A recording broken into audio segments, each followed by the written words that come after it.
Hi friends, అందరికీ మీకో మాట చెప్పనా.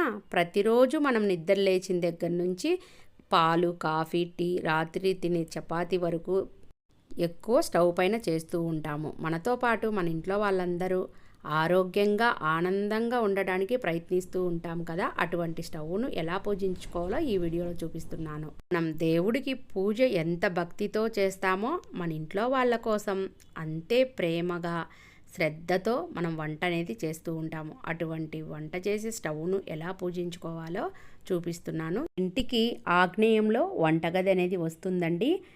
ముందుగా వంటగదిని అలాగే ఇలా స్టవ్ను తడిబట్టతో శుభ్రం చేసుకొని ముగ్గులు పెట్టి స్టవ్ పైన బియ్యపిండితో ముగ్గు వేసి ముగ్గులో పసుపు, కుంకుమ, పువ్వులను సమర్పించి ధూపాన్ని వేసి తాంబూలం, ఒక చిన్న బెల్లం ముక్కను సమర్పించి నైవేద్యంగా నమస్కారం చేసుకోవాలి. ఆగ్నేయం అంటే అగ్నిదేవుడే కాదు, సాక్షాత్తు ఆ కాశీ